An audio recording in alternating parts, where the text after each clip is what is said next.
This program is presented by Birch Gold Group, the precious metal IRA specialists.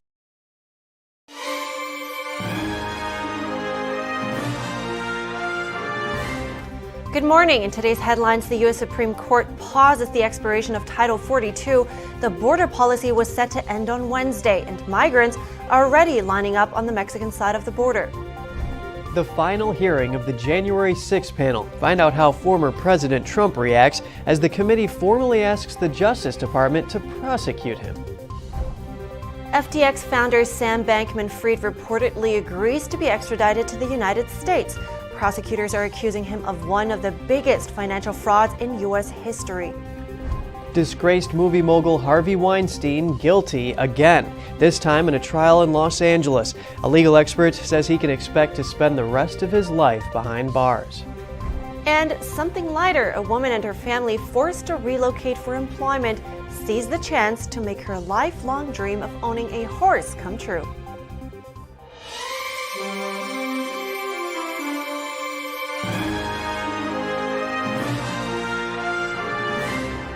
Good morning. Welcome to NTD. I'm Kevin Hogan. Good morning. I'm Evelyn Lee. Today's Tuesday, December 20th. Title 42 is staying in place for now. The U.S. Supreme Court agreed yesterday to temporarily pause its expiration. This after 19 states filed an emergency application for a stay. NTD Jeremy Sandberg has more on the development. Chief Justice John Roberts on Monday agreed to keep the border restrictions in place while a legal challenge moves forward. Arizona, Louisiana, Texas, and 16 other states filed an emergency application earlier in the day. They urged the Supreme Court to reverse a lower court's decision to strike down Title 42. Republican attorneys general say lifting the measure would burden their states with additional costs if more illegal immigrants enter. A federal judge ruled the policy unlawful last month. It was set to end on Wednesday. An appeals court denied the 19 states' request to keep the policy last week. The administrative stay puts the order on hold while justices consider the multi-state request. The COVID-era restrictions at the U.S.-Mexico border, known as Title 42, allows immigration officials to quickly expel illegal immigrants during a public health emergency and stops them from seeking asylum. Arizona Attorney General Mark Brnovich says getting rid of the policy will exacerbate the catastrophe at the southern border and put the lives of both migrants and Americans at risk. He estimates unlawful crossings to surge from 7,000 per day to as many as 18,000 when Title 42 ends. White House Press Secretary Karine Jean-Pierre said Monday that the White House is seeking over $3 billion from Congress to address the end of the Trump-era policy. I want to be very clear here. The fact is that the removal of Title 42 does not mean the border is open. She says the funding will go toward additional personnel, technology, holding facilities, and transportation at the U.S.-Mexico border. Those who do not have a legal basis to remain will be quickly removed. And so we will continue to fully enforce our immigration laws in a fair, orderly, and humane manner. But again, we need Congress to deliver on the funding that we're requesting from them. According to Customs and Border Protection data provided to the Epoch Times, from December 1st through December 19th, El Paso and Del Rio in Texas counted over 70,000 illegal immigrant apprehensions and close to 29,000 who evaded arrest. Jeremy Sandberg, NTD News. Chief Justice Roberts wants a response from the Biden administration by this evening. And in New York, more buses of illegal immigrants arrived at Port Authority yesterday. Over a dozen more are expected to arrive in the city over the next few days. The mayor's office has already warned the city council that the city's shelter system is at capacity. City officials are calling for federal help to address the influx. Over 31,000 illegal immigrants have gone through the city's intake center as of last week. More than 21,000 are currently in the city's shelters or emergency relief centers. The 18-month inquiry into January 6th comes to a close. The House January 6th committee held its final hearing and urged the Justice Department to prosecute former President Trump. NTD's Iris Tao brings us what it means and what the former president says in response. At its final hearing on Monday, the House January 6 panel voted to send criminal referrals to the Justice Department, urging it to prosecute President Trump. We understand the magnitude of the crime against democracy that we describe in our report. But we have gone where the facts and the law lead us, and inescapably, they lead us here. The committee is recommending 4 charges against Trump, including inciting an insurrection, obstructing an official proceeding, conspiracy to defraud the government, and conspiracy to make a false statement. It also sums up its past interviews, making one point about the former president. He is unfit for any office. The Justice Department already has a special counsel investigating Trump, but whether it sees any evidence to charge him with crimes is up to the department itself, as the panel's referral is just a recommendation with no legal weight.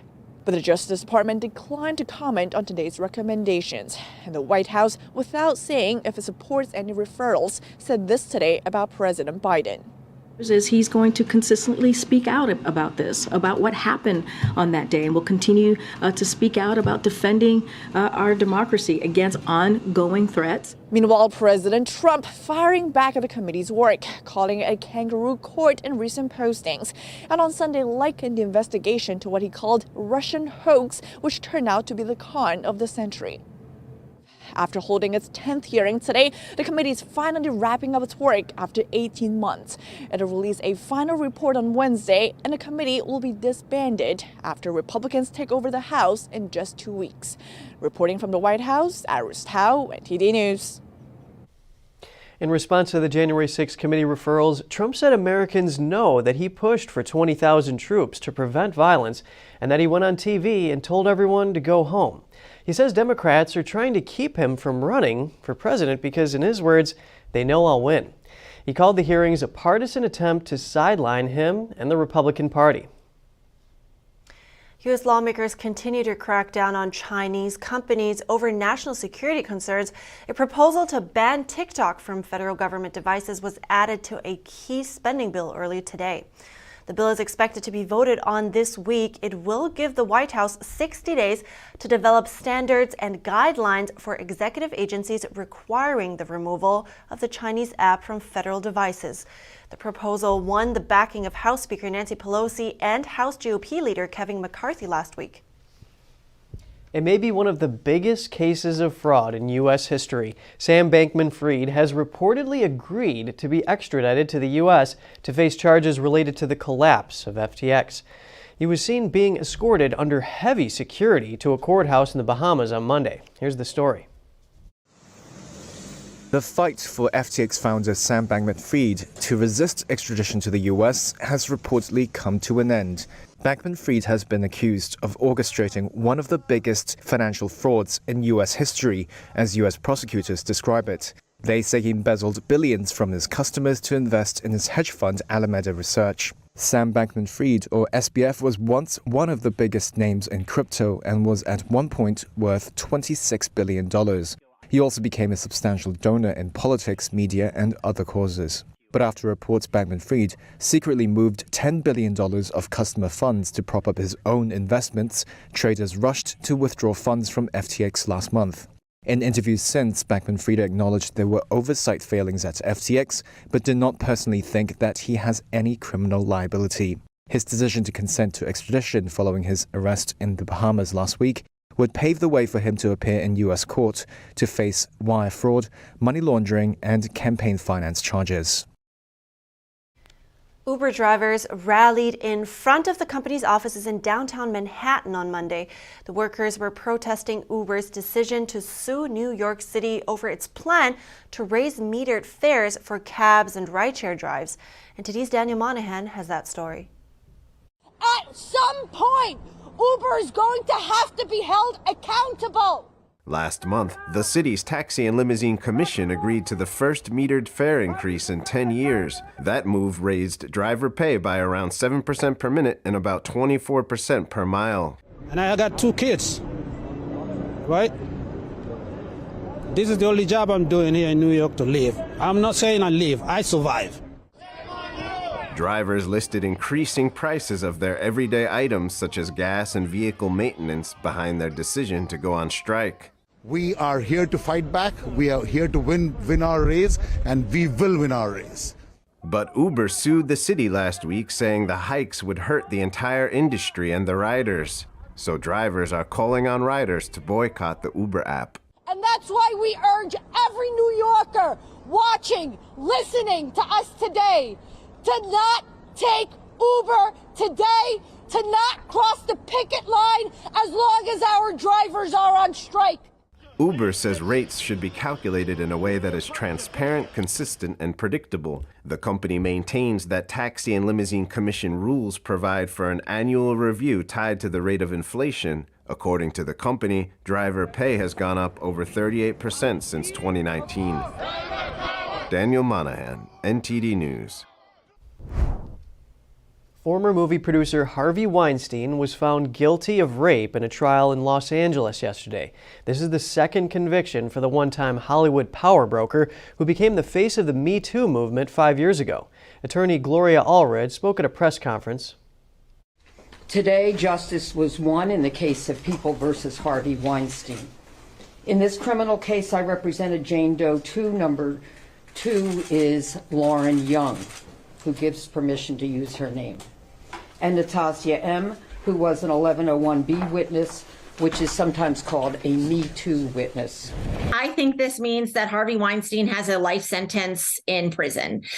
He has to serve out his time in New York. He has a remainder of a 23-year sentence out there. And now he's looking at about an 18 to 24-year sentence here in California. The jury found Weinstein guilty of rape and other charges involving one woman, but acquitted him of charges relating to a second alleged victim. The jury could not reach a verdict on 2 allegations, including rape, by Jennifer Siebel Newsom, the wife of California Governor Gavin Newsom. Weinstein is already serving a 23-year prison sentence after being convicted of sexual misconduct in New York. The testimony in Los Angeles Superior Court lasted 5 weeks. Accusers, including Newsom, said Weinstein lured them to what they believed were business meetings. They said he promised help with securing an audition or a book deal and then arranged meetings where staff disappeared and left them alone with him. Weinstein had said all of his sexual encounters were consensual and had pleaded not guilty. And remember the Brooklyn preacher who made headlines in July because he was robbed while preaching? Gunmen robbed him of more than $1 million in jewelry. While that preacher was arrested yesterday, he's charged with plundering a parishioner's retirement savings and allegedly extorting a businessman.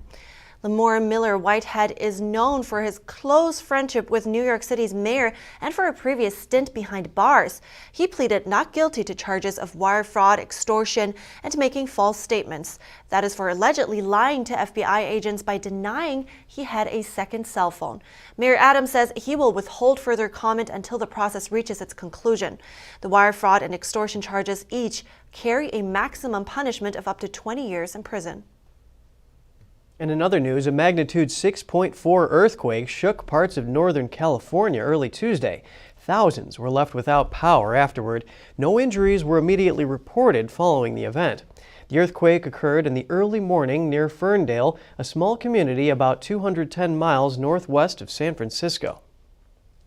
If you're hoping for a white Christmas, it might just exceed your expectations. It's expected to be a chilly week for most of the U.S.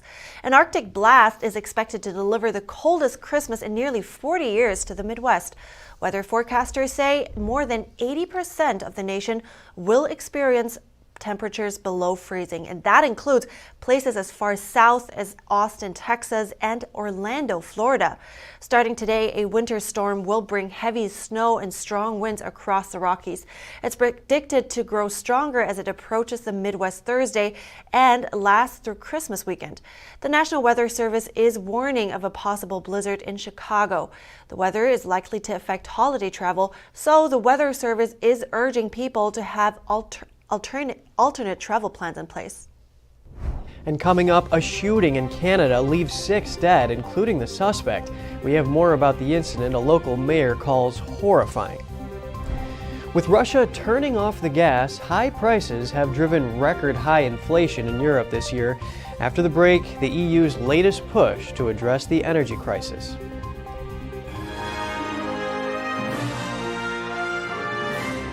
This is Stephen K. Bannon. I urge you to protect your savings from inflation by diversifying into a physical gold IRA from Birch Gold Group. Simply text the word NTD to 989898 and you'll get a free info kit on gold IRAs explaining everything.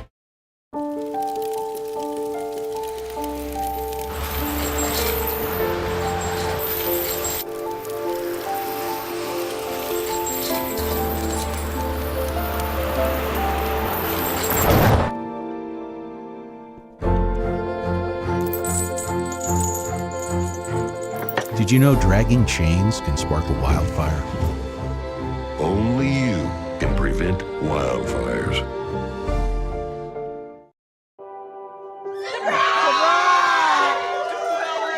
I see the future is really bright for me. The high school diploma is just added to the confidence, and now I feel unstoppable. Find free adult education classes near you at finishyourdiploma.org.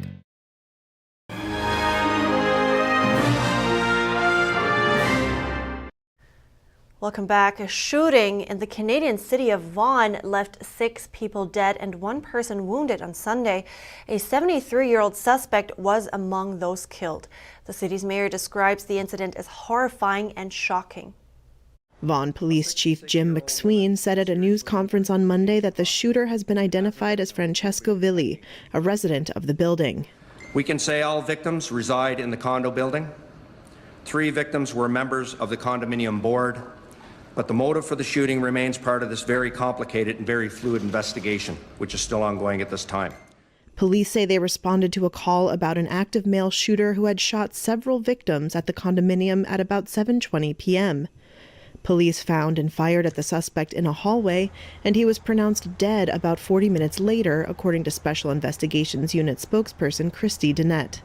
I don't believe there was an exchange of gunfire. I believe there was a number of shots from one officer, and those a number of those shots would have struck the man, and then he was pronounced deceased at the scene.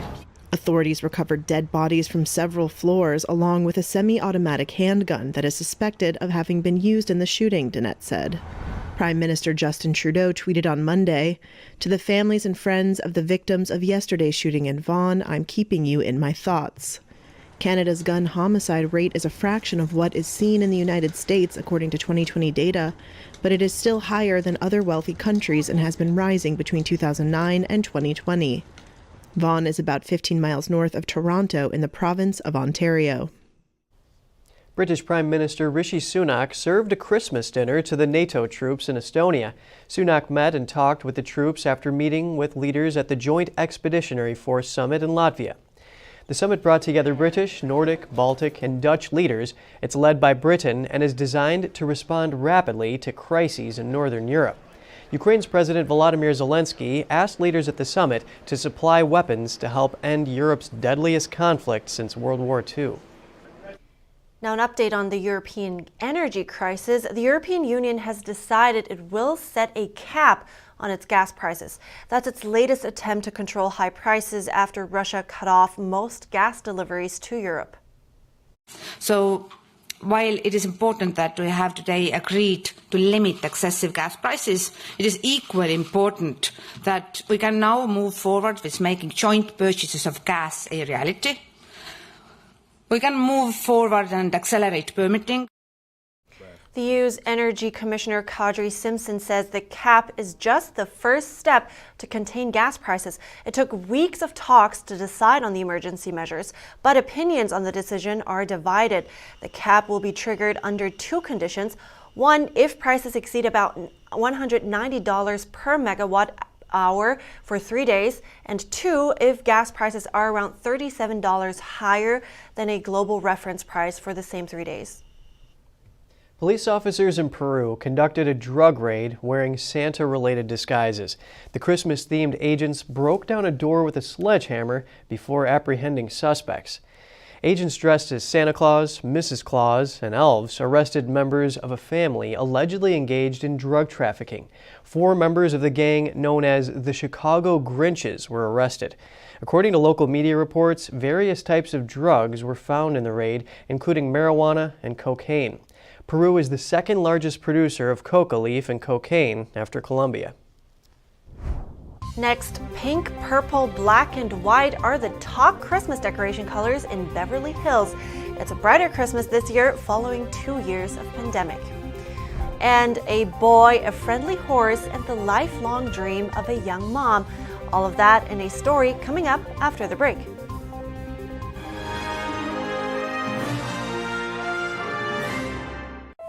The Fixture Pioneer, CGM. Professional AI intelligent fixtures. All-round integration of 4 systems. High precision, high durability, high quality. 2-micrometer repetition accuracy. More than 80 patent certificates. ISO 9001 approved. Precision clamping to meet your every need. CGM has it all. Pride of Taiwan, CGM.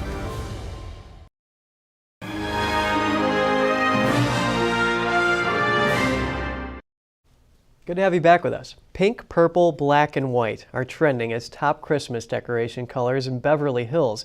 Despite global price hikes, people are shopping again after 2 years of pandemic restrictions. NTD's Andrew Thomas has more on this season's decor.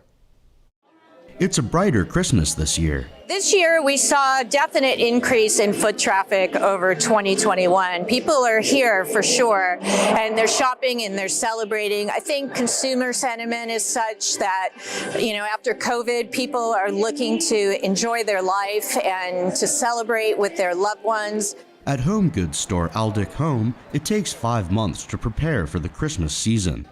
Traditional and vintage pieces are a focus this year. Third-generation owner Brian Gold says families have shopped here for generations. Gold says people are spending despite inflation. They're not complaining about the prices for the top-level holiday decor.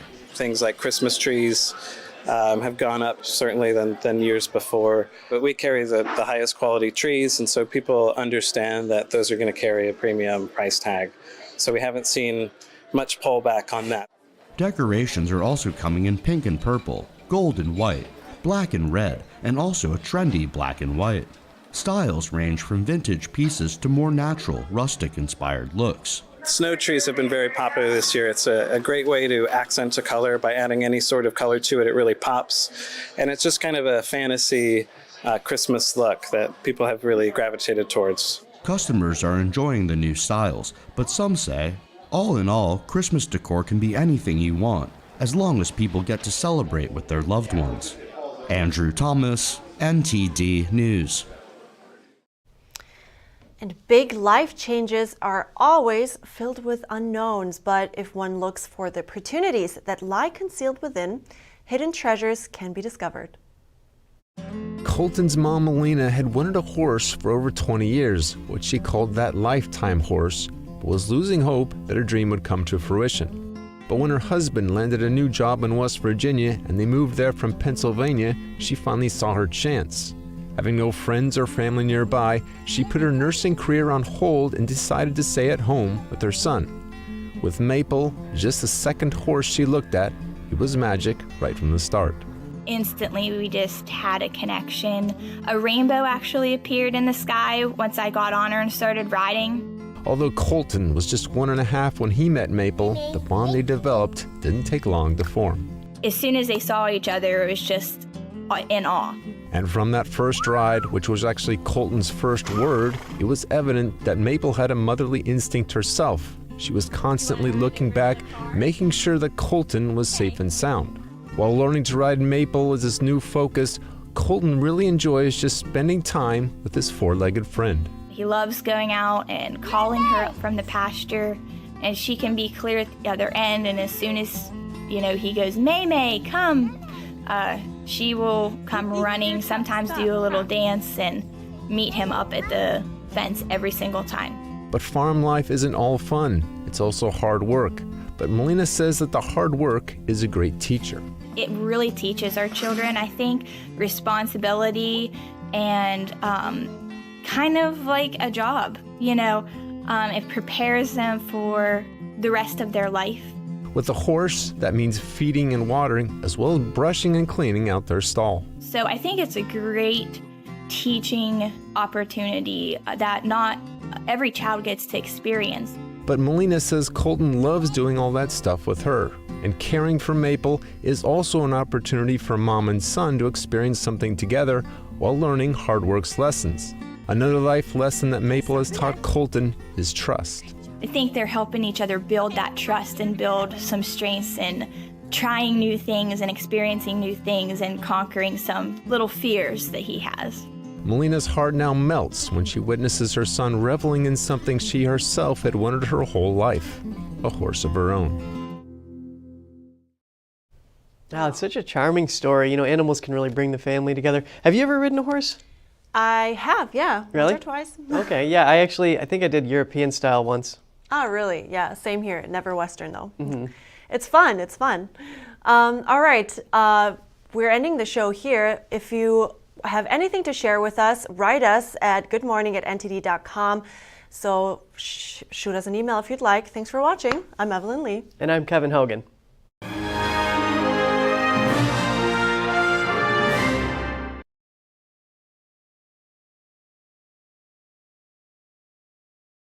Thanks for watching us on YouTube. Did you know YouTube only keeps selective videos on its platform? So if you want to make sure you get the full picture, just subscribe to our newsletter.